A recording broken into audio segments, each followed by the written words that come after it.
This City of Light, A Miraculous Ladybug Fanfiction written and narrated by Mira with artwork for the opening and thumbnail image by YANE on Pixiv. You can find a link to YANE's Pixiv in the description box. Hit that subscribe button, hit the like button, and leave a comment. If you aren't sure what to comment, put hot chocolate. Please enjoy This City of Light, Chapter 10.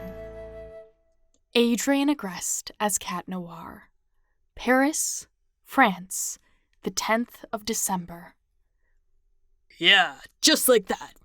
Okay, now a little to the left. Cat Noir stretched as Tom directed him from below. One of the bulbs on the string lights needed to be changed, and he volunteered his supersuit self for it. Sure, Tom would have loved the chance to transform himself, but Cat knew his spotted partner would scold him for it, and it's not like the Kwamis could keep a secret to themselves.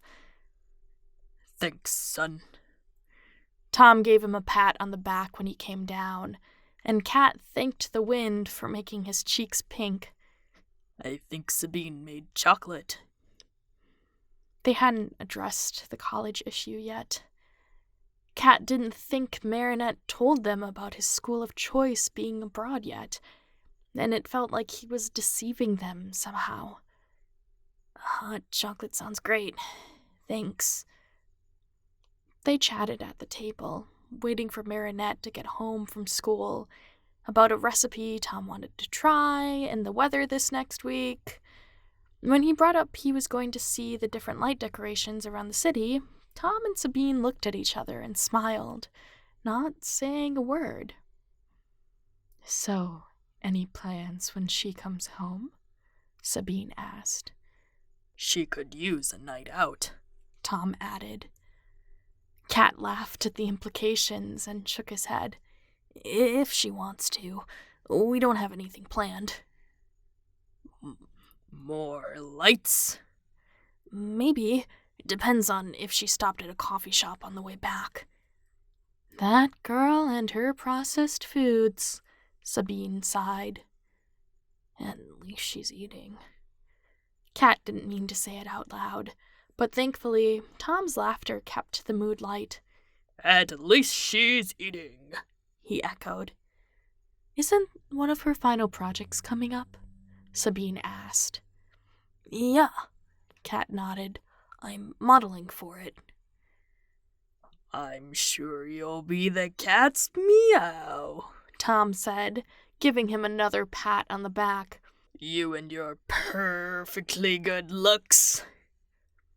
They laughed together, Cat's heart bright from the puns. This was nice. This is what a family could be like. I don't think we'll be going out tonight. Oh? Sabine raised an eyebrow. Well, with that project of hers, I don't want to tempt her away from it.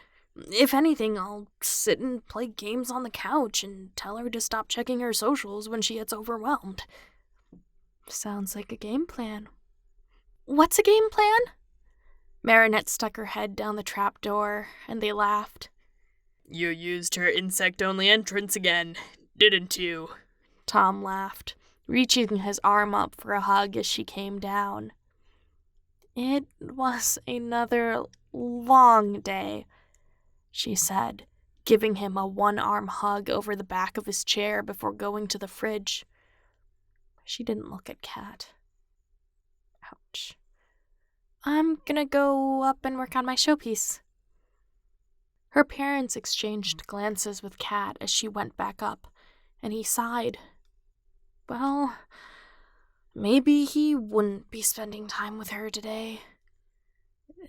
Then again, Cat began, standing up and taking his mug to the sink. Maybe not. You guys fight? Tom asked. The college I applied to is, Deep breaths, Agreste. It's in the States. Oh. The silence behind him grated his ears. Think she's mad at me? He half laughed. Tough crowd. Are you okay? Cat turned to Sabine. The only way out is through.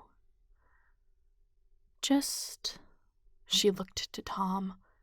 If that's what you want, then we'll support you. I do. He did. Didn't he? Thanks. Sticking around? Tom asked. Nah, I think I'll get out of here. He put his mug on the drying rack. Thanks for having me. Anytime, son. So much for a Merry Christmas. The theme of this year seemed to be melancholy. Melancholy, and Cat left to be alone on a roof. Thank you so much for listening. Chapter 11 should be out tomorrow, but I did get called into work, so, we'll find out. Anyway, I will catch you in the next one. If you are still listening, comment Lonely Kitty. I will catch you in the next one. Bye.